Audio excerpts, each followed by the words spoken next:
G'day and welcome to the Game Day Squad NRL Fantasy Show. I'm Dill, that's Stu, and we are the Fantasy Bros. We are back again partnering with Game Day Squad to bring you all you need to know to succeed in GDS Rugby League this season. Stu, it is Wednesday. You know what that means. There is no Queensland versus New South Wales this week. Back to one bye. Team List Tuesday has dropped, and we are actually halfway through the season. It is unreal to believe that we're this far into the season as round 14. Before we dive into our teams, do you want to have a chat about how you went in the Queensland versus New South Wales comp and then also round 13? Mate, g'day Dill, g'day viewers, g'day listeners. Thanks for tuning in, mate. How are we already halfway through the comp? I feel like not so long ago we were just talking about getting our teams together and who we might start, keeping an eye on a few key players during the buys. And we're already sort of, steaming toward the back end of the tournament, the back end of the competition. Incredible. It flies by. Mate, my round 13 results weren't fantastic after a few sort of back-to-back fourths and then a win. Top 20 across 3 of the 4 competitions, which is always good, but still sitting second there in Challenger, which is, the main goal at the moment, getting on that podium and then hopefully a really nice high selection in prize card. No good in the Queensland versus New South Wales comp. There were some really good teams that probably played a few of those pods that went off. That we sort of went a little bit safe and didn't pick the Xavier Coates and that sort of thing. But look, not the end of the world. Still only 70 points off the leader. Still 2 more rounds of Queensland versus New South Wales to go. And some really nice prizes and prize money for the next 2 rounds there. How'd you go? Yeah, similar position to you. No top 20 finishes there in round 13, unfortunately. And look, I squarely put the blame just on your mate, Fogarty. Him being out last minute really cooked my side. And a few others as well. And I'm sure that'll be a big talking point when we get down to the halves. In terms of Queensland versus New South Wales, mate, I ended up very similar to you. Still about 68 points off first place. So there's a little bit of work to do. But yeah, it was those 50-50s that really hurt. The DCE versus Munster call that we made, the Ponga versus Hammer, and then the me running Grant versus Robson really probably hurt that a lot. So hopefully we can bounce back in the second game and get sort of a bit closer and then make our mark in the third game and get up near the top there and the potential for a prize card as well on top of that. Absolutely, mate. Yeah, I think we'll be smarting for games 2 and 3. We've got Melissa in the chat. G'day, Melissa. She's back in the land of Australia. Welcome back. That holiday looked fantastic. You'll have to let us know all about it. Thanks for tuning in while you were gone, and you're not missing a show at all. Back in Australia and back online with us for the round 14 preview show. Sif Kanger is here as well. G'day, mate. It wouldn't be a show without you two in the comments. Same with Michael Cossey. He says welcome back to Mel as well.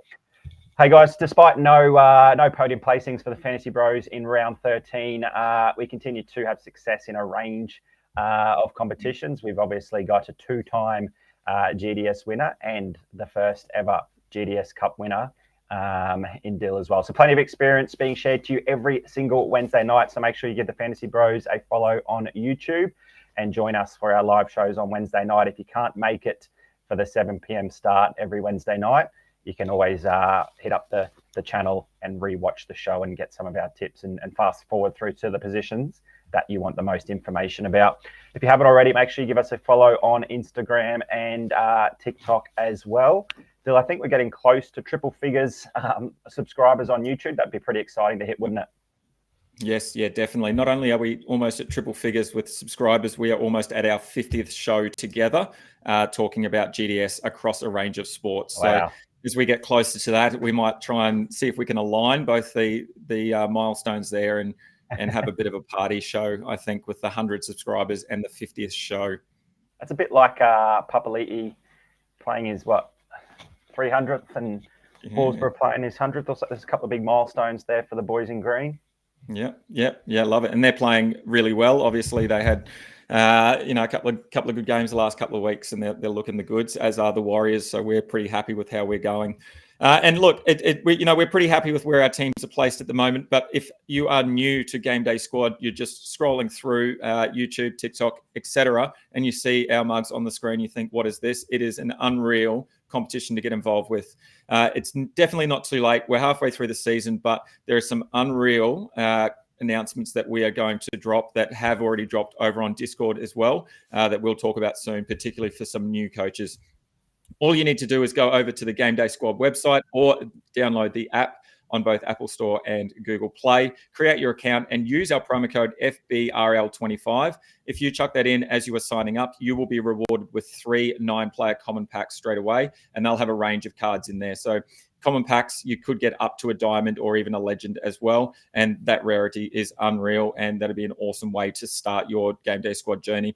So definitely get involved. There's plenty of prizes. There's plenty of extra packs on top of that to be won as well, each and every NRL season. Not to mention every round, there are new prizes. You can wipe your squad and start again. So it's really different to any other fantasy competition. And as I said, there is one big new announcement, specifically for new players to get involved, and that is the contender competition. So for those that do know, we have the 4 competitions in the starter, classic, challenger, and champion. However, the boys at GDS put their heads together and come up with the contender comp. It is starting in in 1 week's time, in round 15. In that competition, you can use a bronze, silver, and gold card are permitted only. So no platinums, diamonds, or legends. And the big thing for me here that I love is that coaches that are already competing in the challenger and or champion competition will not be able to compete in the contender comp. So it's a perfect opportunity for those new players that have just got on board recently. Maybe you've started at the beginning of the season. Maybe you're watching us right now and you are signing up as we speak. Perfect opportunity for you to get involved. The other thing I like is there is no special cards permitted. So in GameDay Squad, there are a number of special cards available, whether they are Queensland versus New South Wales, prize cards, and All-Stars. They are not permitted in the contender competition. So a great way for new users. Yeah, mate, fantastic opportunity for the new users. Yeah, we're halfway through the season, but still plenty of ways for new people to jump on board, not just have fun and get involved in the banter on Discord and challenge both you and me and try to beat us on the leaderboard, but actually winning some pretty good prizes weekly, and then even a pretty special prize at the end of the season, which is exactly what you did for winning the GDS Cup. We said an official congratulations last week. You were begging me to put this on the screen again this week, even though we already said a well done last week. But in case people missed the earlier start last Wednesday for the Queensland versus New South Wales preview, they might have missed us announcing you as the winner. So well done, mate. That head probably can't get much bigger, but congrats on the win over Fire Breathers. There was a bit of chat thrown back and forth between you two throughout the week, and I think you got on top of him early after one of his selections or pod selections. Anti-pod selections didn't pay off, and he was sort of playing catch up all weekend, and we sort of spent that final game, that Raiders-Warriors game together, enjoying not only the green machine getting up, but you getting the spoils as you were home and hosed in the end of that. But everyone else still has a chance to win, just like you did. The Classic Cup is going to start in 2 weeks' time in round 16. So this is following the traditional Classic format, which is salary cap limited, where coaches can only really play a couple of higher rarity cards and have to be really careful about overspending in terms of their platinums and diamonds. So it's really a competition where a lot of silvers and golds as well as bronzes are used. So it's another great opportunity for those new users to get involved. They don't need to have all of the top cards or the diamond cards to compete. In fact, my Classic team never has a diamond card in there, just because it takes up so much of the salary, and I sort of want to spread that salary around some different positions. So 512 coaches are able to compete in this. Every round's matchups are randomized, just like they were in the GDS Starter Cup, and you don't actually need to do anything. The boys run all of the draws behind the scenes. They put up the results on the Discord server as well, so you can see the team that you're coming up against. You can see their results from the previous round, and all you got to do is just keep picking that team and winning your head-to-head, which is what you proved. You don't have to win the weeks. You just got to beat that opponent and be the last one standing. Anything you want to add to that, Dil? Yeah, probably. Yeah, like you're saying, you don't have to win the competition, and each and every week. You just have to beat the player or the coach that you're up against. And I think JT pointed out on our show a couple of weeks ago before our matchup that Fire Breathers, he had beaten me if we went head to head in the 8 rounds previous, he had beaten me 6 out of the 8 times, just based on our scores. So it didn't really matter about the previous 7 rounds. 8 rounds. It all came down to that 9th game and that final game that mattered. So yeah, that's a big bonus there. You don't have to win the week in terms of that competition. You've just got to beat that person, that coach that you're up against, and it's a perfect way to get some other banter in and get some extra prizes up your sleeve as well. Look, for going all the way, I did win a 2025 prize card pick. So pick 33 in the prize card draft for NRL, and that is on offer again for this competition. So if the winner, the last person standing, when they win, they get a pick in the prize card draft, and they get pick 34, so just one after me. And then there's a whole lot of prizes along the way that is identical to the previous prize structure. So there's also a 2025 All-Star card in there as well, if you can get through the first few weeks and win your round 5 matchup. So there's plenty of cards there, plenty of packs, and a bit of fun along the way. I really enjoyed it. I enjoyed talking about strategy and about our teams as we went through. And Classic, just as you said, adds that extra dimension now that we've got a bit of a salary to play with and we've got some card and rarities to consider. I think it's going to be an awesome competition. Now, do you know if you can claim another prize card for winning this? Michael Cossey is already suggesting that you might go back-to-back and go 2 in a row here. Is that in the terms and conditions? I'm not too sure. Yeah, so if you have a potential for winning a prize card in any of the other ways, any other competitions, you still can win a second prize card through the GDS Classic Cup. So, I could potentially have the 33rd and 34th pick in the prize card draft, which would be quite nice. It'd be a good way to finish the year. All right, let's talk some footy. Let's talk round 14. Jump into it. Mate, hooker position. We talk about it being pretty boring most weeks, and we've sort of jumped between a number of players over the last 3 months. You know, a lot of Blake Brayley's, a lot of Wade Egan's. The new flavour of the month seems to be Damien Cook. I'm leaning toward him this round. He's had 2 really nice games back-to-back with the 66 and the 70, and that coincided with 2 big 77 and 79-minute games. There is some hesitation about this pick. We know that Cookie can burn us all as fantasy players for a long, long time. But there seems to be something happening with the Dragons pack almost every single game. A forward goes down early, and then there's a big disruption to that middle rotation, and Cook seems to have been the benefactor the last 2 weeks. What has been different in those past 2 weeks is that he's been on the field the same time Jacob Little comes on. Early on in the season, he would go off, Little would come on into the hooker role. But now Cookie's staying out there and playing that middle forward, and he's doing a lot of running on top of the tackles that he's making through the middle as well. So, look, if he continues to play that role for the rest of the season, he might be, that new Lockett at hooker with that really safe upside, not too many demerits. But can we trust that Dragons rotation? I just know that if I put too much faith in Cookie, we're just going to go straight back to the Little comes on, Cook comes off for a spell, and he's only got 55 minutes next to his name. In saying that, he's in my team at the moment. There's no one really jumping out at me. Which way are you going?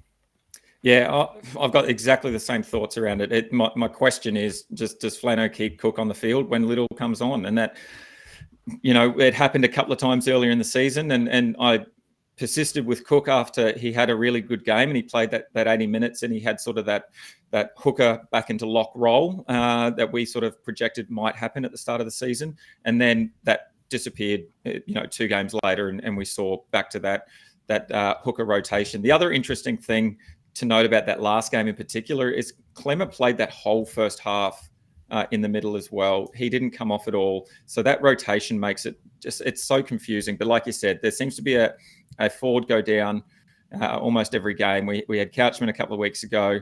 I'm just leaning the way of Cook based on his upside, based on what he's done the last 2 weeks when he's been given the minutes and what he's done earlier in the season. I mean, he's averaged 68 GDS points in the last 2 games. So, for me, that's more upside than any of the other players that we would sort of look at in terms of Brayley up against the Warriors that allow sort of 31, 32 GDS points. And Grant as well up against the Cowboys that allow 32. The player there as well that we haven't talked about is Robson, and there's a bit of mail around that he might have a bit of soreness and may even potentially miss the second Origin game. So I'm going to keep an eye on that and see if we can get any more news. But that's from the NRL physio. Seems to think that he might be in some doubt at least for this week. So if you were thinking Robson, maybe there's another option there for you. Sif Kang has put in the chat, Cook or Starling. I think that's a pretty good toss-up, and we sort of talk about Starling each and every week as someone that we really love, but we just hate that Owen Paddy continues to be that looming player on the sideline, and he sort of comes in and plays his 20-odd minutes. So I think Starling's output and minutes on the field as a result are pretty capped at that sort of 55 to 60-minute mark. So, we just said that Cook could be as well, but we've seen him at least play 80 or 70 minutes, which is, much better ceiling that potentially Cook would have. Yeah, the worst thing that Starling's done is obviously have that one game suspension. It's given Owen Paddy an opportunity to play some big minutes and show Ricky Stewart exactly how good of a hooker he can be. He kicked that 40-20. He was awesome. And he was a really similar player to Tommy Starling. So, Ricky's probably more likely to give him some more minutes moving forward after seeing what he did in that 55 in the game just gone, where he still came off the bench for Danny Levi, but that's obviously that role that Ricky Stewart wants him to play. It just might mean he spends more time on the field. There is a chance that he, a bit like the Little and Cook combination, that they both spend time on the field. Obviously, if Corey Horsburgh does get into that Oranger team, there's obviously some whispers around a bit of a pack change there for the Maroons as they head into game 2 and a must win. And if Corey's out for a couple of matches and he doesn't back up and that sort of thing, there's another hole in the middle rotation there. And Ricky might want Tommy Starling to play that running role like we've seen Damien Cook. So Tommy Starling, yeah, not a bad option. I'm almost thinking Sif Kanger is trying to have an internal debate there. If he's going to play one of the two, he just doesn't quite know which one yet. There wasn't a question mark there, so I don't know if he was asking us for an answer, but we've given him enough to lean either way. But yeah, for me, it's Cookie. We had the Dylan Egan injury, we had the Jaden Sewer one just last week, so yeah, all of those Dragons forwards seem to be going down, and Cookie's being the benefactor there. Yeah, definitely. That's enough for hookers. As we said, it's a pretty boring position. And look, if you're looking at your classic side in the lead up to that cup, I would suggest potentially just sticking with your bronze player there. Yep. Save your salary cap for somewhere else. Onto middles, and when they're playing, we say it each and every week. Haas, Yo, and May are just set and forget for me. And the big decisions sort of come in whether you're going to play the 4th or 5th middle. Is that sort of where you're at as well in that around that 4th or 5th? Yeah, what we did see with Isaiah Yo, though, is that after an Origin match, he's not necessarily a lock-in for a must-play, and that would be the only time that he sort of falls in that territory. We did see his second lowest performance of the season, I think, and he did only play that 68 minutes. He didn't have a bad match, but he just didn't play his full 80, so he wasn't tackling and running for that entire duration. So I don't think we need to force him into a team when he's backing up from Origin. He might not even play the next match. I think they've got to fly over to New Zealand, don't they? Isn't that handy for the Warriors getting Penrith, despite how much they're struggling?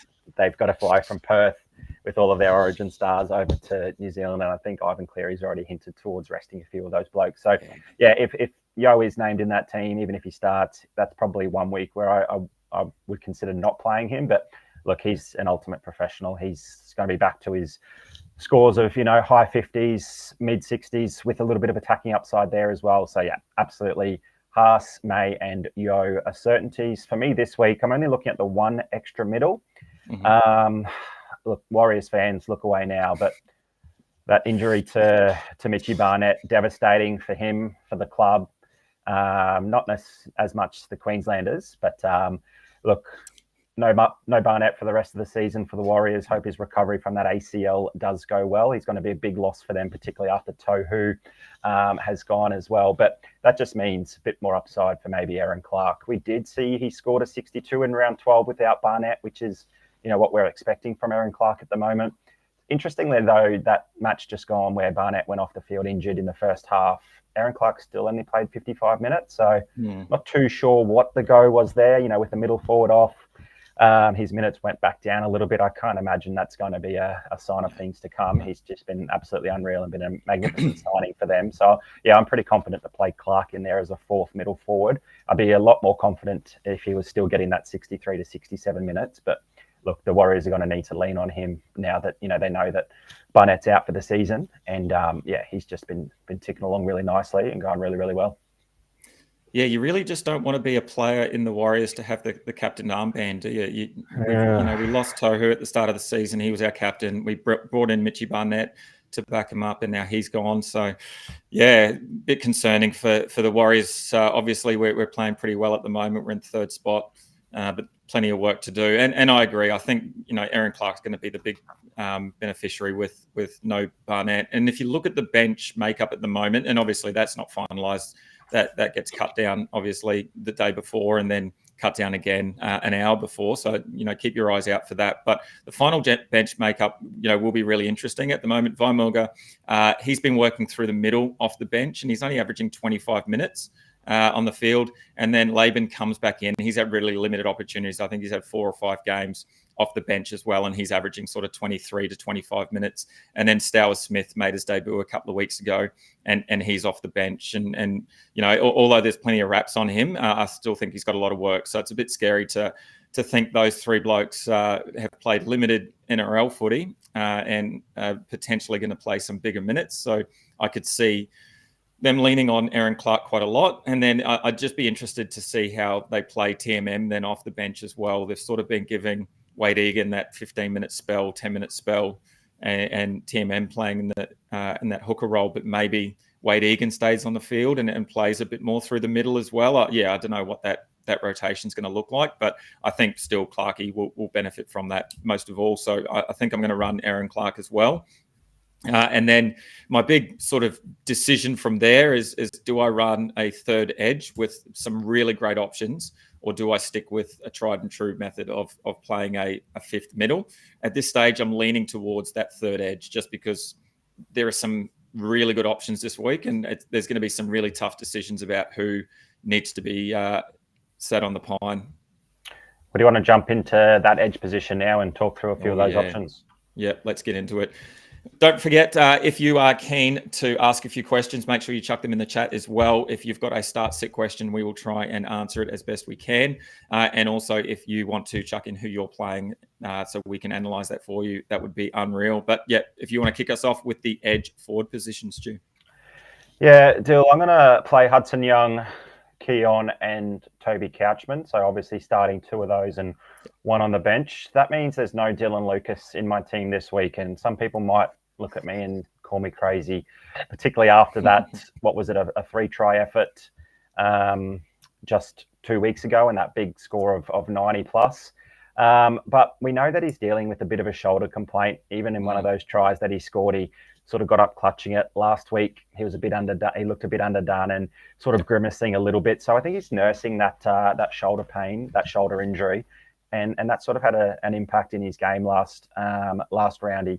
He fell off a tackle or 2 that he would normally, ordinarily make, and I just think there's a sign of some regression coming his way. And look, he's been fantastic and he's been great for my team just about every week I've played him, but this is 1 week where I don't think I really need to force that in where there's an injury concern.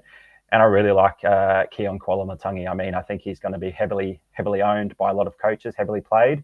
Hudson Young in a similar boat. He had a down game coming back from Origin. He scored a try, but still only managed that mid-50 score. But he's been great all week. He's been taking advantage of some nice soft matchups and gets another one here against the Bunnies. So I'm not going to be leaving out sort of that top averaging edge this round, particularly when he's still got to play well for that Origin spot. Yeah. He was used in the middle, which is out of position. They're down a middle as well, so he might be called on more. So he's going to want to rip in and have a big match. So I think those 2 are going to be fairly highly played, just given how good they've been the last few weeks as well as the whole season. That third edge for me is the difficult one. I've tossed up a couple of times Hamole Olakuatu, Eli Katoa. I think I'm settled on Toby Couchman here.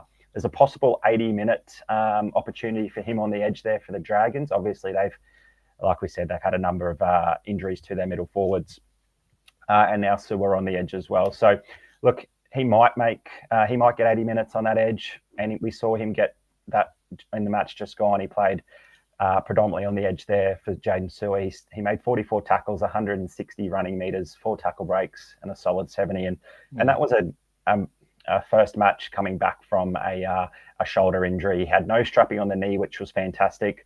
I didn't think he'd look that impressive and come back come straight back into the starting team and put together that sort of performance. There was even some whispers around maybe, he might not even be ready for that match and he might be a week away as well. So, yeah, that was all I needed to see last week to give me a bit of confidence. And we know that he just absolute loves to work. He's going to make plenty of tackles, plenty of runs, and there's a bit of safety there in that edge forward position alongside the two upside guys in Keon and Hudson.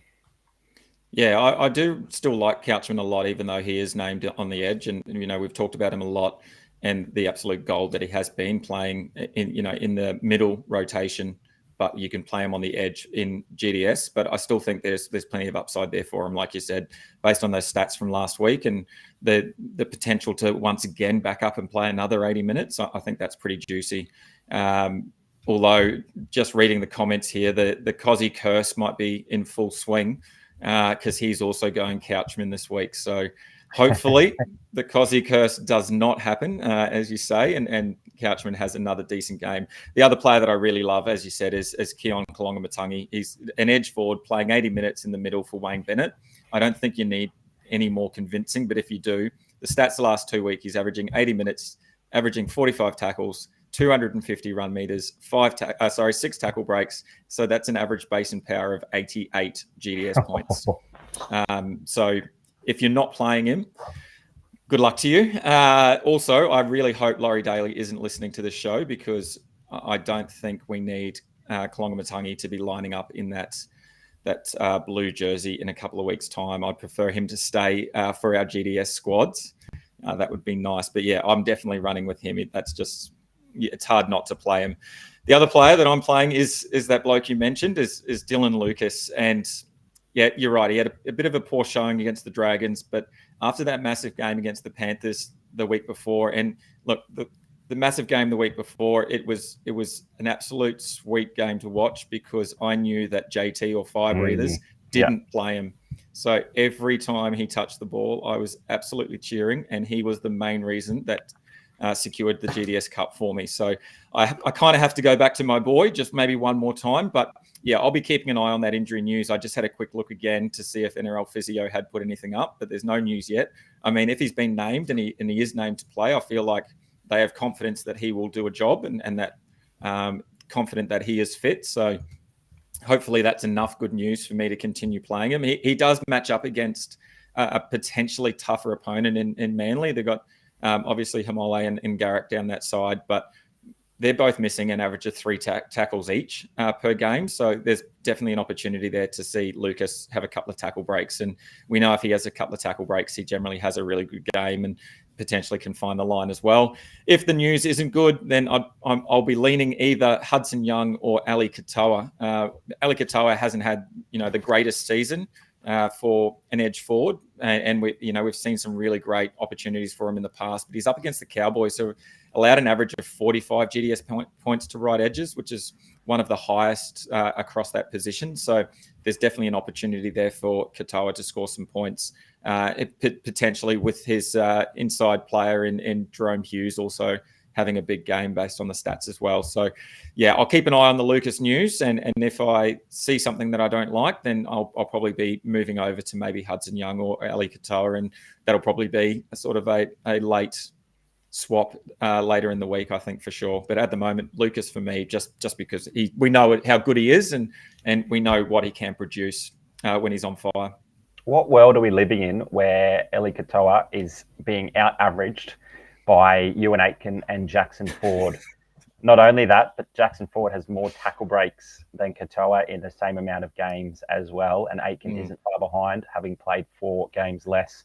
It's not like Katoa's been bad, but yeah, it just really shows that he's just not getting those same numbers as he was last season. So he's not in that must-start territory. But yeah, like you said, that matchup is looking pretty nice for him. And those Cowboys definitely do fall off some tackles. Mate, just quickly on the Dylan Lucas, 10 tackle breaks against the Panthers in that big 90-point game.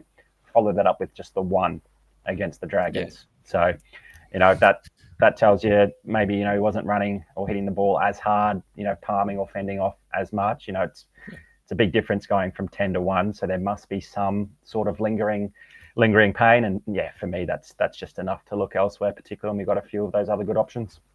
Yep, definitely. And interesting that you did mention Jackson Ford there. Skip's put up a question. What about another certain Warriors Ford? And everyone that is watching the stream can see that he is spelled Ford, Ford, referring to that man in Jackson Ford. He had an absolute blinder off the bench a couple of weeks ago. And then he's obviously he's going to have a bit of, probably an increased minutes as well.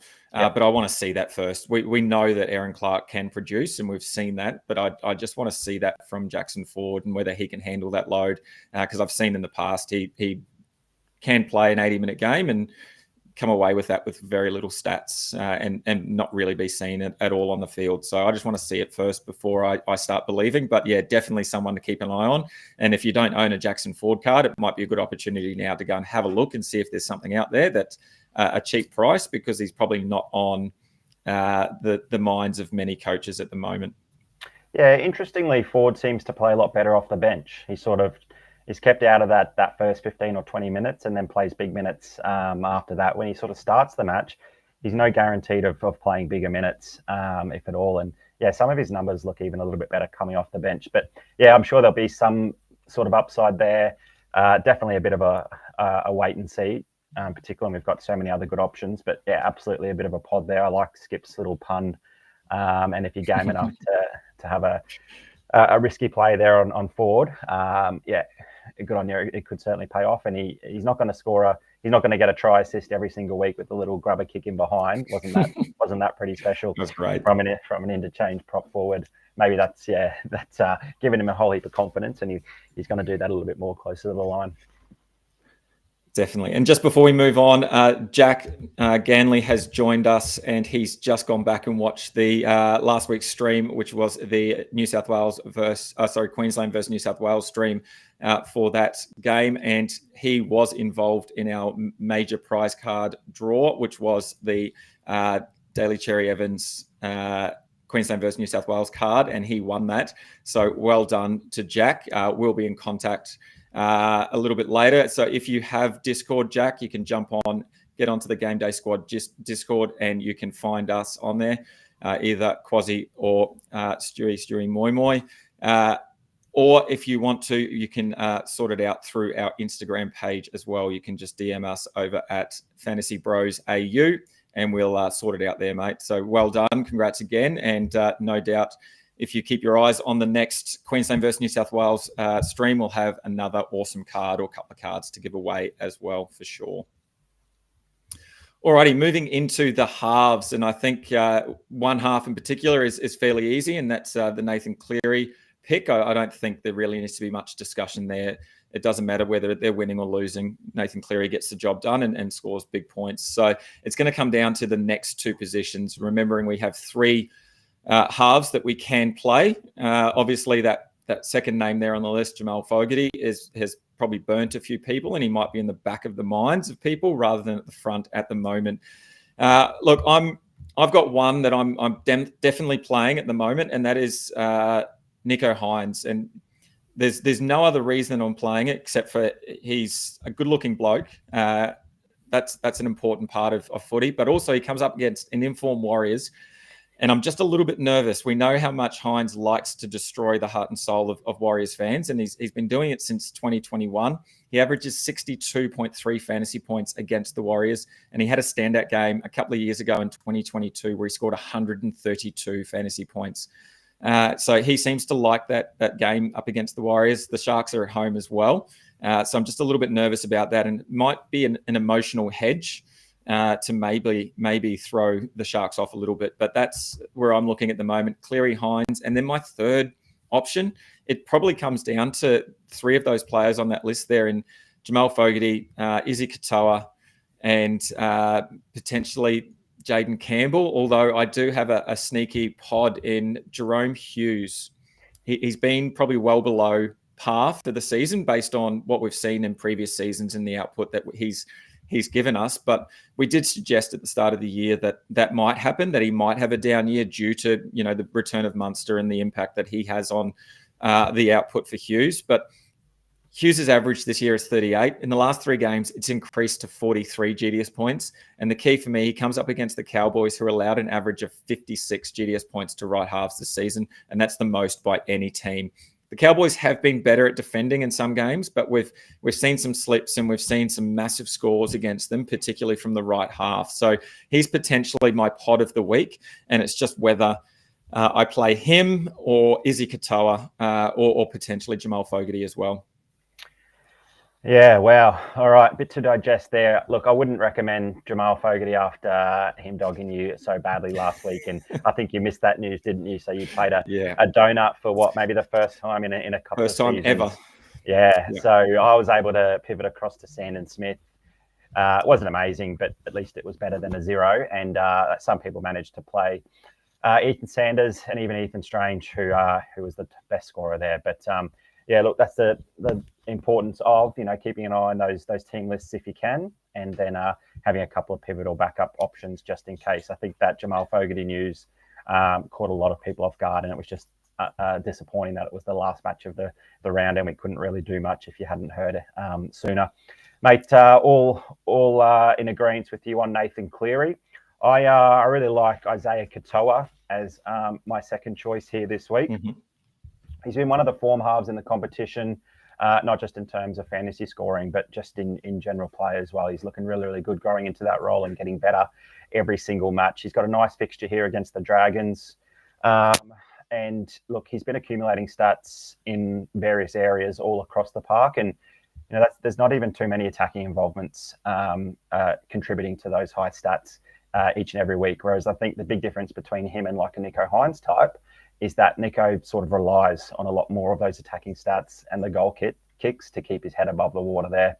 Yeah. Look, I think freshened off a bye, Isaiah Katoa might be a bit of a pod play this week if a few people lean in that Hines, Metcalf, Hughes type of direction. So, look, I really like the Izzy Katoa play. I really like the Jaden Campbell play just as much. So I'm not even going to look at Hines this week. And I got a couple of stats I'll run through shortly. But mate, I think Jaden Campbell's getting close to that fixture-proof territory as well. He sort of proved that he can do it, against one of the best defensive teams in the Storm, and during a storm as well. It was bucketing, it was raining, it was wet. He was out of position. He wasn't kicking the ball as much as a fullback. Still managed to score really, really well. He scored that try. He was popping up on both sides of the field. He keeps tackle breaking. He keeps running the footy, and he was even putting boot to ball a lot as a fullback. Hopefully, Brimson does get an okay from the NRL and passes that, the request to play despite having that concussion, which ruled him out of last week's match. If he moves back to fullback there and Brimson and Jaden Campbell back into the halves, I'd feel a little bit more confident there. But I don't really think it matters. He's already shown us what he can do against the Storm in a storm. But look, here's a quick comparison between those three: JC, Isaiah Katoa, and Nico Hines. So I'm going to start with tackle breaks per match. JC 3, Isaiah Katoa 1.7, and Nico Hines 0.8. Run meters: JC 115, Isaiah Katoa 109, Nico Hines 93. Kick meters: Isaiah Katoa ahead on 447, JC 410, and Nico just the 183. Across those three stats, the average points that JC is accumulating is 32, Isaiah Katoa 31, and Nico Hines 18 points. So you can see that those categories are the plus stats that can be accumulated throughout the game through running the footy, through kicking the footy and breaking tackles. And both of them are almost, doubling Nico Hines. So for him to rival them, he's got to be getting a lot more attacking stats and kicking plenty of goals, which obviously Isaiah Katoa doesn't do. But I think that's just why those two are ahead of him, particularly when they've both got some pretty nice matchups this round. So I know that's a lot of numbers. It doesn't paint the entire picture because I've left out a lot of stat categories, but it just tells me that they're accumulating in a lot more ways than he is, which is why they're in my side this week. Have I tempted you at all? Yeah, you have. One of the key things we try and base majority of our fantasy strategy around is not using the emotion in the game and trying to just focus on the stats. And I'm a big stats man, and I think you have, and I think Melissa knows my love for Nico Hines really well, and she's made a comment. You can see Dill turning against Hines as Stewie spits the stats. That's exactly, yeah. You've nailed it on the head, Mel. I think I might go and make that change straight away. Look, I'll be honest. I didn't look at JC at all purely because he was in that fullback role. Obviously, there was that news around Brimson, and if that does come to fruition, like you said, I think it's a definite play for me. But just listening to those stats, yeah, Nico obviously has to do a lot more work to try and accumulate those points. And he's still, running a decent average. But when you put it like that, particularly those stats in terms of kick meters, run meters, and then that tackle break, that's sort of, what we rest our hats on there in terms of the base and power for the halves, and then we add in that goal kicking as well, and JC does kick goals. So yeah, for me, you might have really just convinced me, and I think I might have to go and make a couple of changes straight away, which I love. That's that's the benefit of me sitting here as well and listening to you, as Mel put it, spit some stats. I love it. Look, and the other advice that I have, so that first piece of advice, if you didn't get that, is do not use emotion when picking players. The second bit of advice is make sure you have notifications turned on at all times across the weekend. That was the reason that I got burnt by Fogarty. And as you said, it's the first time I've ever had a donut in my side. And the feeling of not seeing the notification, not making the change, and then seeing the teams run out and Fogarty is not there, I'd never want to feel that again. I cannot explain how much that hurt. So make sure you do yourself a favor, everyone. Turn your notifications on. I try and do my best to post teams an hour before when they are named, before kickoff. So when I do that it comes through Discord. So get around that. But yeah, I'm never going to miss a late change ever again. And just a quick shout out to everyone here in the comment section, everyone watching this after it's gone up on our YouTube channel. Friday is National Donut Day. So now you can go out and buy yourself a donut from 7-Eleven or Krispy Kreme if you want. They're not sponsoring us, but if you're keen to get on board, you guys, make sure you shout us, send us a DM via Instagram or something, get in touch. But National Donut Day, you don't want this kind of donut in game day squad because you haven't checked your teams, you haven't checked the late news, you haven't checked who Dill's posted in the Discord. So enjoy National Donut Day through what you decide to eat if you choose to do so, but just not through your GDS team. Don't get the two confused just because you see it's National Donut Day on Friday. Look, Sif Kanga has said that he's heard some news around Jamal Fogarty maybe not kicking. Yeah. I think that's probably all but locked in with that groin complaint. It'd be silly having him play a full match, kick 700 meters and kick goals the week before a bye. So look, I think that he's more likely to be rested and probably just taking a bit of pressure off Ethan Sanders getting named in the 7 jersey again this week. He was probably maybe a late-ish inclusion last week, so he didn't have a lot of time to prepare. He's probably got a lot longer to prepare for this week, but they're just taking a bit of the spotlight away from him by not naming him in that jersey. That's just my thoughts, no sort of inside knowledge or anything there, but it makes sense leading into that bye. The Raiders are doing so well at the moment. They'd hate to sort of lose Fogarty long-term. We saw what happened, was it last season with the bicep? When he was out for a couple of months, the Raiders may as well not turn up for a couple of those matches. So, yeah, a really important player in their team. Even if he does roll out this week, yeah, it'd be tough to trust the meters coming off his boot and even the goal attempts as well. So an easy sit for me this week. Yeah, and the other thing is that there's a hard pivot there as well. They play late in the round. I think the third last game. So if you do play Fogarty and then he is ruled out again with that groin complaint, there's probably only maybe a Birdo or a Moses in pretty tough matchup for both of them really. So yeah, I would probably look to play some of the players earlier in the round and not have to worry about that late pivot with Fogarty, whether he is playing or not. Alrighty, moving on to the centres, and it's a pretty simple one for both of us, I think. I think we're both fairly set on two players that we have been loving their performance, and that's Herbie Farnworth and KL Iro. Although looking at the names there on the list, I think you can almost roll out any of those centres this week and be pretty happy with the return that you get.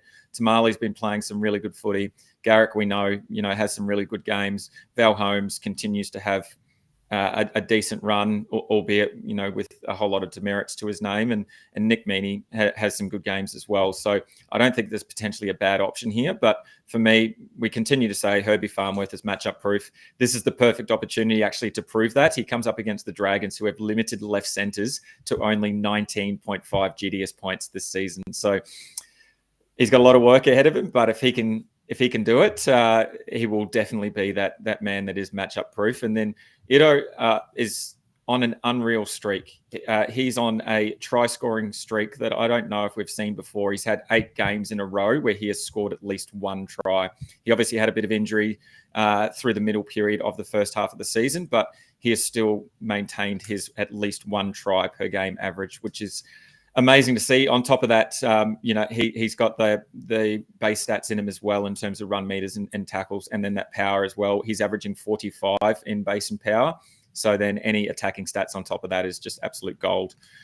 He does come up against the Warriors, though. They only allow 37 GDS points to left centres. But, in saying that, they've given up the third most points out of all top 8 teams, in actual NRL points, being 246. So they're definitely vulnerable to a few tries being put on. And I think Ito will want to come away with at least 1, if not 2. Yeah, geez, mate, that Herbie stat is really quite surprising. The likes of Moses Suley and who was the winger out there? He's not playing. Tyrell Sloan isn't playing there on the right. So I'm not sure why the right edge for the Dragons seem to be so good defensively. Maybe it's just because they've had some pretty easy matchups in the past. I don't know. I feel like Herbie Farnworth is going to change that stat pretty quickly, though. I'll probably eat this hat live on stream next week if Herbie Farnworth maintains that average at below 20, without an injury. So pretty confident, that Herbie Farnworth play is fine. He's fixture proof. So is Kale Iro. They both tackle break for fun. Herbie Farnworth is the leading tackle break for all GDS playable centres with 76. 2 behind him is, guess who? He's on that list. In the centres? Yeah, on that list there. Ooh. Is it Kale Iro? It's not Kale Iro, no. Oh. Roger. Kale Iro's obviously played a few less games, so he's still 32 tackle breaks behind in 4 less games. It's Tamale. Yeah. He's got 74 tackle breaks, 2 less than Herbie, granted in 1 extra game, but that's super close. He has 15 line breaks, and that is 5 more than Purdue and also Kale Iro. They're both on 10 line breaks. So, look, he can break a tackle. He can break a line. It's just not really translating into a lot of GDS scoring. He's, still down there at about number 6. He's still 15 points overall behind Herbie Farnworth. So Herbie's obviously getting it done in a number of other areas as well. Obviously, as a centre, makes a lot more tackles, and Tamale's obviously not making that many tackles given he's playing on the wing. But there should be some more running meters, and so it's really interesting to see that they're very close in tackle breaks, and even far exceeding him in line breaks, but still that 15 points in average behind. But yeah, I think Tamale is definitely a play at some point this season. I'm not sure I can play him over Iro or Farnworth this week, but he's definitely, that game last week was unreal. And he's just getting better and better every single game. I don't know what the Dragons were thinking letting him go, but as a Raiders fan, thank you very much. He's been handy, and he'll certainly be someone that we'll be discussing a lot more in the future, not just this year, but in the years to come. Yep, centers pretty easy for me. I think Garrick. I feel like Garrick every time I don't play him has a big game. And then when I go, this is the Garrick game. He's got a good matchup. DC on his inside. With Haumole Olakau'atu, he's got some speed on his outside. This is the game, and then he drops a mid-30s, and I hook him, I get rid of him, and he follows it up with a 60. Is that going to happen again this week if I leave him out? Yeah, I was just about to say I've got a little bit of trivia. Which rounds do you think I left Garrick out of my squad? Probably the rounds that he top scored. Round 3, 118. Round Oh. 6, 59. Round 8, 63. Round 11, 60. Guess when I played Garrick? Every other round. Plenty of Every 30s. other round. But guess who I'm leaving out this week? Same Gagai.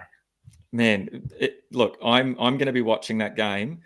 I'll be like that, the hands over the eyes emoji that I love so much, and I will just be really focused on. Yeah, that's exactly it. That is it.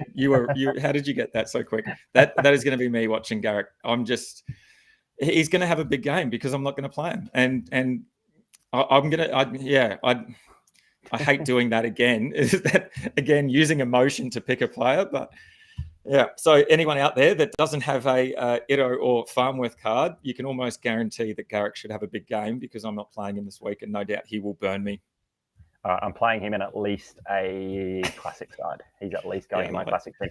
Righto, let's talk about some wingers. I think we've got some great winger options this week to a point where I'm very happy to throw in a winger on my bench over a fullback this round. And look, we've got great options in Fletcher Sharp, who's just been doing it week in, week out. He had that down week last week, obviously, but there's plenty of excuses there. We saw how good he was against the Panthers at fullback.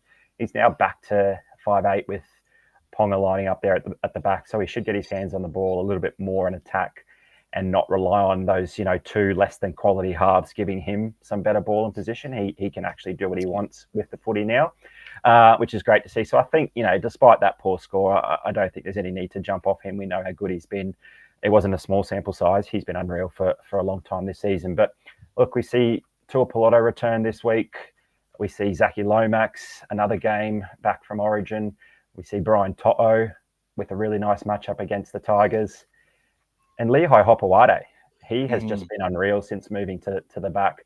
And he gets another game at fullback there with Tommy Turbo out. I think if Tommy Turbo was playing, a lot of us would have found a way to put Turbo into our teams. Why can't we put the Manly fullback into our teams, who's gone just as good, if not better, than that man, Tommy Turbo? Hopowate's been great. He's breaking tackles. He's running hundreds of meters per game. He's now... sweeping both sides of the field, setting up tries and scoring them as well. I'm pretty confident that he's going to have a nice game tomorrow night there against the Dragons. And look, if he goes well and Garrett goes well as a result of it, then at least we know that Hopewade is going to get a decent score. So, yeah, look, mate, I'm actually leaning towards Sharp, Lehigh as starters with Brian To'o as a starter there as well. But being named on the bench. I think there's even an option to go Karaz late in the week as well if people want a megapod, someone who's been out injured for a while. And even if he doesn't end up getting named on the Monday, there's still an easy option there to pivot across to Zachy Lomax, who probably won't let you down anyway. So, yeah, this is the first week that we've really got a plethora of suitable wing options available. And there could be an argument for just about every one of those players on the screen featuring in our teams. Yeah, and just quietly, how unreal is Monday Night Footy as well? I can't wait for that. Yeah, I don't know. I'm not a massive fan. It just means we've got one less game, on the Saturday. I think it might be, and I don't even think it's Monday night. Is it a bit earlier? Is it about a 4 Monday o'clock? Yeah. So you and I, we're still on the tools, slaving away. Probably missed a bit of that game anyway. So it's never quite the same, that Monday afternoon game. Yeah. But yeah, I agree. Brian To'o for me is probably my lock of the week, I think, at the wing spot at least. He comes up against a Tigers team who knows what the Tigers are doing. They had some unreal games this season, and then they've had some absolute shockers. But they've allowed an average of 49 GDS points to left wingers this season. And last week against the Cowboys, they allowed Jackson Paulo, of all people, to score 55 GDS points in his first game of the season. So that did include a try, obviously, but we know what To'o can offer in terms of his floor, and he's got a much higher ceiling compared to someone like Jackson Paulo. So I think To'o should run rings around the Tigers team, and I think he might cross over the line for at least one or if not two. And then, my debate is: do I play the Fletcher Sharp and Hopper combination, or do I look at one of them and play a fullback in my third spot? And I think I will continue to have that debate until late tomorrow afternoon at least, and then maybe even regret whatever I do later in the week. But Fletcher Sharp for me, we know what he can produce in the halves. He'll go back to his mandatory 25 tackles, his mandatory 100 odd running meters.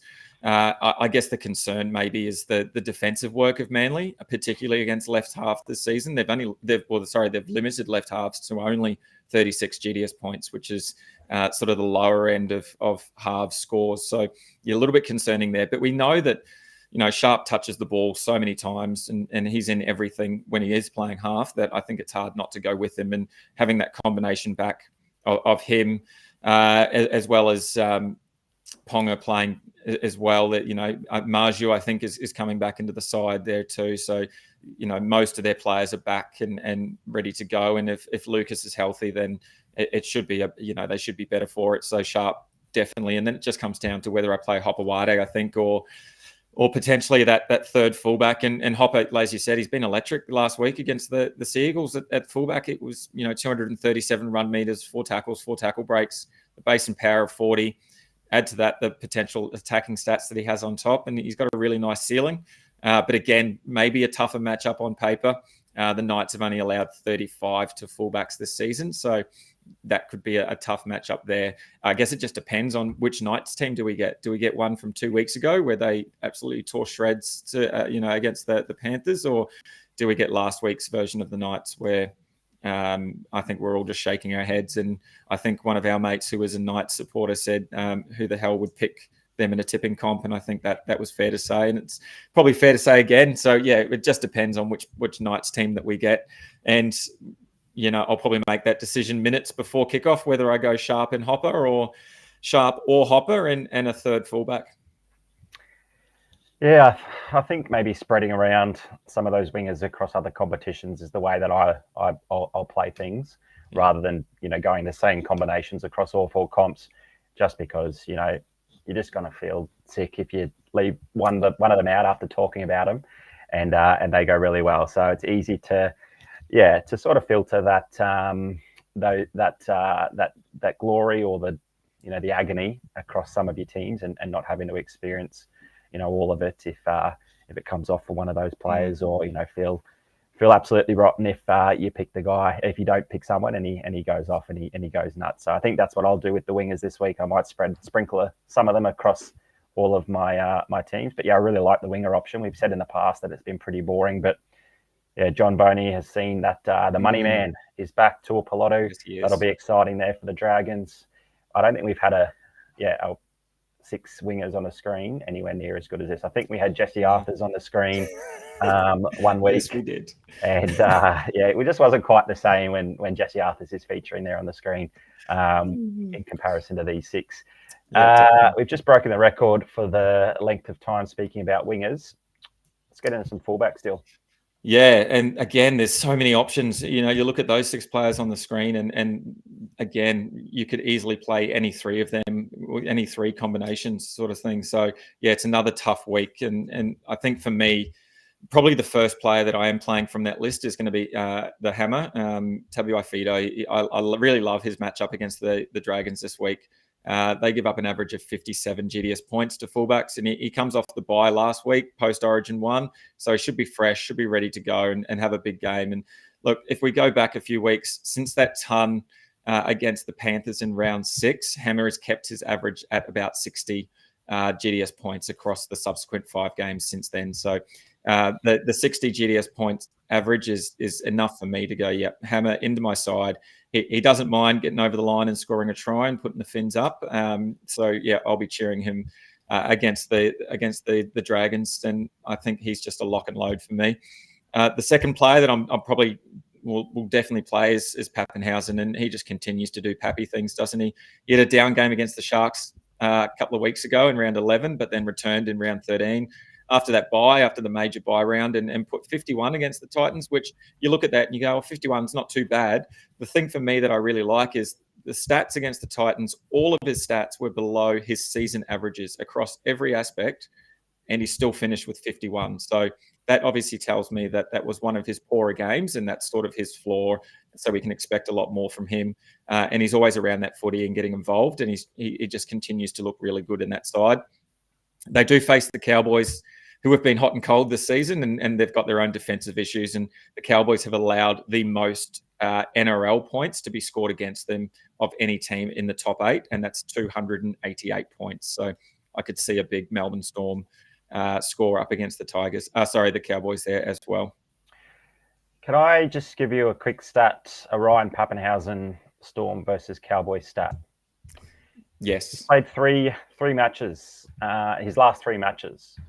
2019, round 5 against the Cowboys, played 1 minute, scored 2 fantasy points.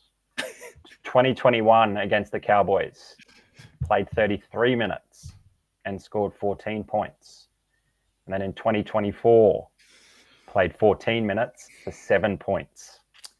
I don't know what it is, but there's something about Ryan Pappenhausen and the North Queensland Cowboys where his minutes are low, his score is low, and then he's out for a number of weeks following.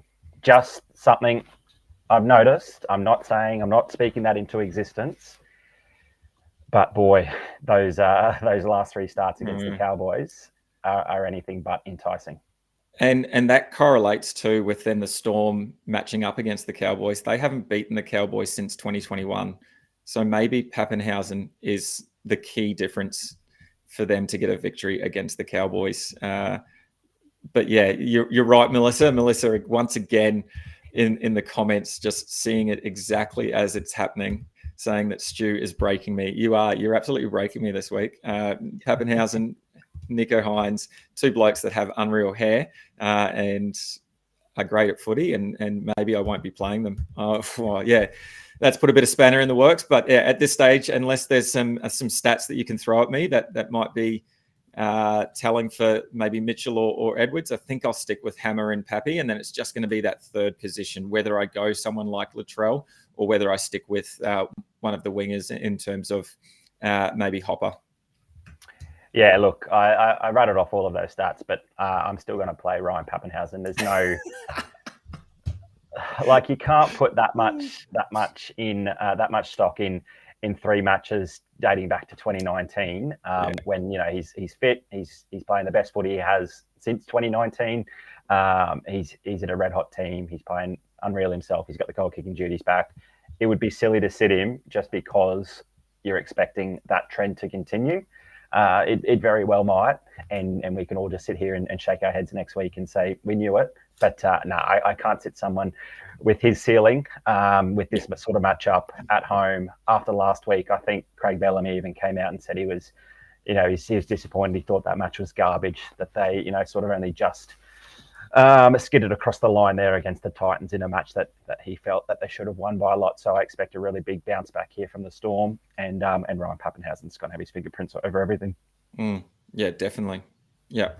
So just on the third player then, so, Hammer and Pappy are locked in. Before we have a look at potentially where we're going, once again, a little bit of trivia for everyone. So if you're in the chat and you want to respond and let me know who you think, please do so. On those 6 players there on screen, so we've got Ryan Pappenhausen, Hammer, Latrell Mitchell, Edwards, Chance Nickel-Klokstad, and Drinkwater. Out of those, who has the lowest GDS average of those 6 players? I'll give you a couple of seconds. I'll let you have a think. I'll give you some other stats while you're thinking about that. Each of these players, their base and power stats. Hammer averages 37 in base and power. Latrell also 37 in base and power. Pappy 39. Edwards 40. CNK 39. And Drinkwater actually has the most in terms of average for base and power in 46. I don't know whether that changes your mind about who you think the lowest averaging fullback is out of those 6. And it doesn't look like anyone's brave enough to have a crack. Stu, we were talking about it earlier. Do you want to put people out of their misery? Who has the lowest average out of those 6? Is it Dylan Edwards? It's Dylan Edwards, the New South Wales fullback. He has the lowest, out of those 6 players, the lowest average of fullbacks. And maybe once again, there's a correlation there between fullback potential and output versus the teams winning and losing games potentially. I don't know, but I just cannot believe that was the case when I was looking at it today. And yeah, Edwards for me is just a player that I'm avoiding at the moment. The fact that CNK is averaging more than Edwards, and CNK's had 1 try the whole season, which came last week, was very surprising as well. So those players there, I think I'm more leaning towards playing Latrell Mitchell or Scotty Drinkwater potentially, sort of as that option against the Storm if it's going to be a high-scoring tight game. But yeah, I think I'll be leaning the way of Latrell Mitchell if I'm going for that third fullback. For me, Mitchell just has that ceiling that we know he can produce.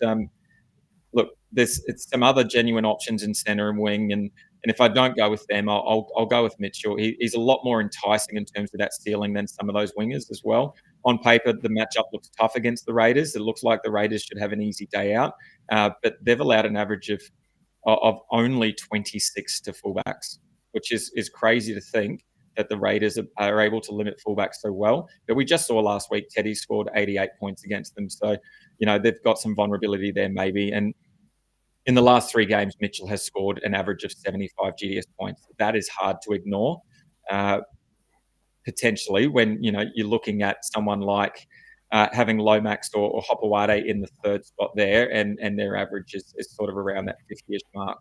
And their high games are sort of around that 70, 75. So I think for me, Mitchell probably has that upside that I'm willing to take a risk on. But yeah, anyone that is looking to play Edwards, so I'm off Dylan Edwards completely, and he just offers nothing around attacking stats. It's all base and power for Edwards. So if you are happy with that 40-odd, 44, 45 points from Edwards each and every week, then definitely go ahead and play that. But for me, I want that attacking upside, and I'm sure, Stu, you're the same when it comes to fullbacks anyway. Yeah, absolutely. Those stats for Latrell Mitchell are really impressive. Considering, we haven't really seen him put a full 80-minute game together. He's obviously limited at the start of the season through injury. He hasn't quite been his usual best. He's certainly shown patches, and last week he almost, pulled the Bunnies back to a victory, on his own shoulders, and he came, within a whisker of sort of doing that. And he only really, stood up in that last sort of 20, 25 minutes, and he still got a massive GameDay squad score. So when he finally puts that full, even just one half together, but, imagine a full 80 minutes at fullback, tearing opponents to shreds with, each and every run that he makes. He's got one of the highest ceilings in the game. He's just not quite there yet. And we know he's going to be away for the Queensland versus New South Wales series as well. Yeah. He'd probably be the third fullback I do play if I look to sit one of those wingers. But look, I just like those 3 wingers that I discussed earlier. And if we didn't have the best crop of wingers we've had all year, Greggy Marju has just been given the nod by Adam O'Brien. He'll be coming into the team as well tomorrow night. So if you're looking for a Greggy Marju pod there as well, because that bloke has been breaking tackles for fun, just like Tamale. Greggy Marju is, before that injury, was leading the tackle breaks for all wingers. Where is he now? He'd still be well up there despite missing a number of games. He's still broken the most tackles for wingers, despite he's 10 ahead of Fletcher Sharp, despite playing 3 less games. And actually, for all eligible wingers, 3 Knights players are 1, 2, and 3. There you go. The Knights are winning something this year, and that's the wingers breaking tackles. Greggy Marju will be a late in if you want a bit of a pod there for your wingers/bench. There you go. What a selection headache. Yeah, look, Latrell Mitchell, I like it. He'll be in 1 or 2 of my squads at least. Pappy and the Hammer, big fans. They'll go well this week as well.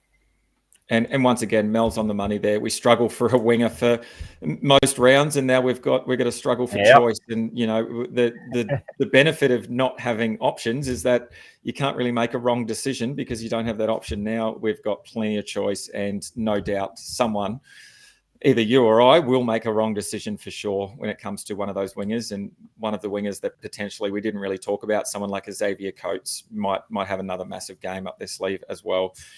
which is always frustrating to see. Alrighty, well, those are sort of our thoughts around our team. You can see our teams up here. The first difference there is my Nico Hines, but that's going to change straight away. In fact, I won't lie, that has already changed in my classic side. That is definitely happening. Dylan Lucas, that could pivot there, but Hudson Young, Dylan Lucas, great options, and it'll just depend on that health. And then the Hopper versus Latrell Mitchell, and then I'm going to run my pod of the round in Jerome Hughes over Izzy Katoa at the moment. But again, we always give the warning that our teams are subject to change. We are fairly flexible in the way that we play our fantasy football. So I think that's probably a third piece of advice. I'm just giving out advice free here for everyone. Again, I think this is my third piece. Be flexible in your teams. Don't set and forget unless their name is Cleary, Haas, or May. Keep your options open and make sure you've got plenty of pivots up your sleeve ready to go if there's any late changes. Mate, that Jerome Hughes pick, that reeks of Alex Johnson from, 2 months ago. You're going to do a bigger backflip than Daly Cherry Evans. I bet you're going to tell me that you've got Katoa in your team and no longer Jerome Hughes. All right, Bro Down Showdown from 2 weeks ago. Dill tells me this is what the results were from 2 weeks ago. I don't really believe him because we haven't really seen him in the winner's circle much at all this season. But there you have it. 2-1 over me from, round 12. Teddy and Brayley getting the job done over Dane Laurie, Herbie Farnworth, and Wade Egan. And I think there was only, 2 points in it? Yeah, if anyone is interested and they want to go back to that round 12 preview, one of the comments in the chat was Nathan Hartwell, and he said that that Dill would get up in a sneaky 2-point victory, and you would not believe it.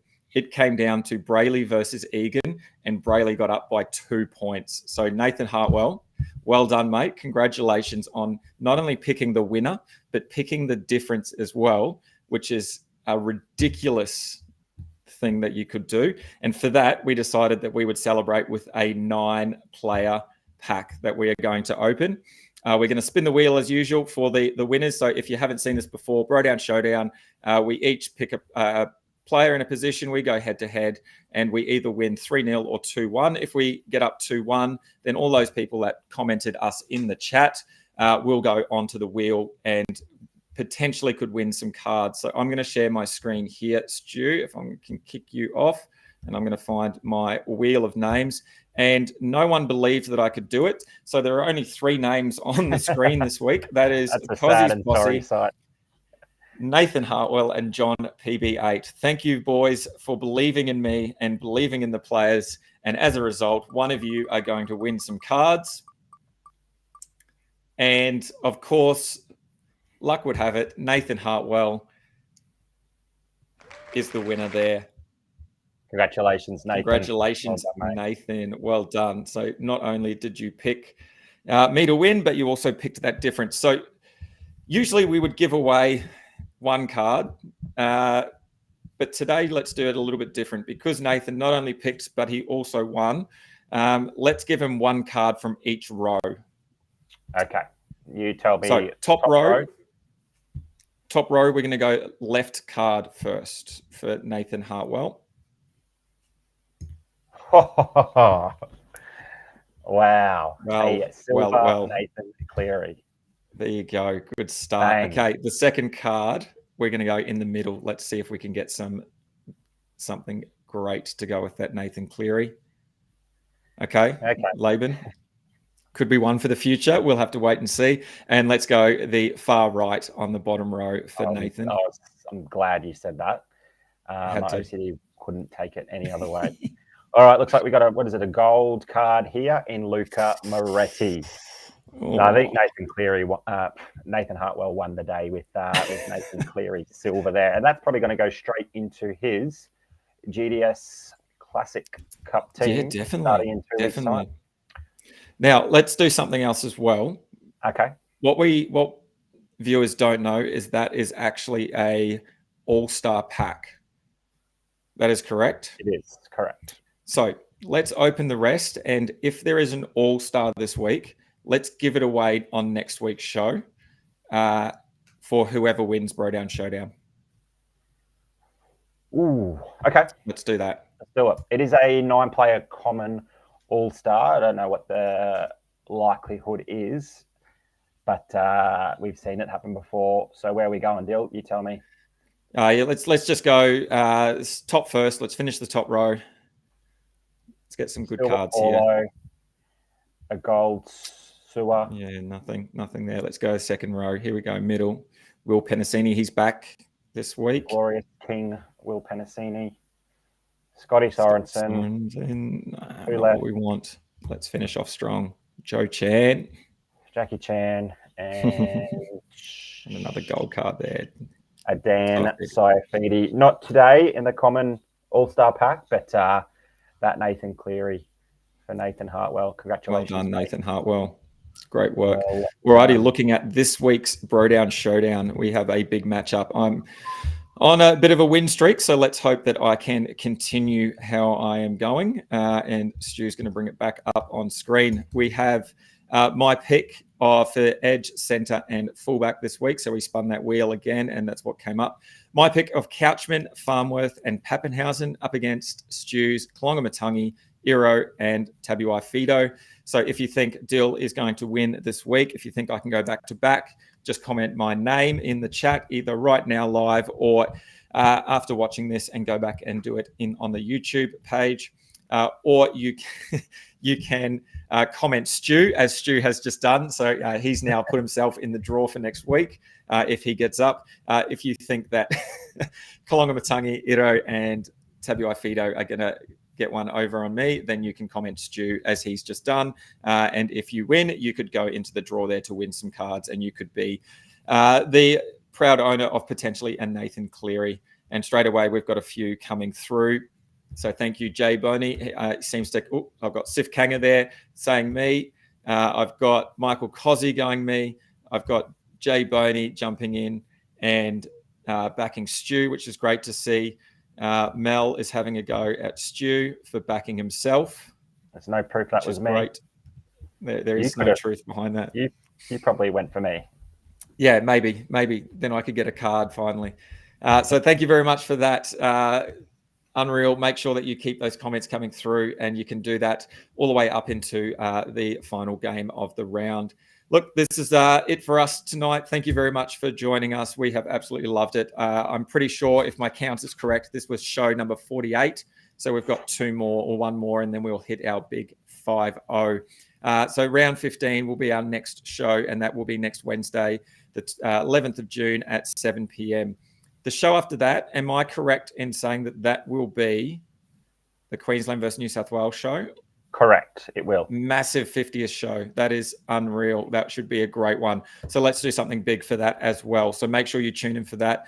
Thank you very much to everyone who's tuned in. As we said at the top of the show, if you are new to Game Day Squad, get involved. Use our promo code FBRL25. Make sure you go and follow all the socials. That is YouTube.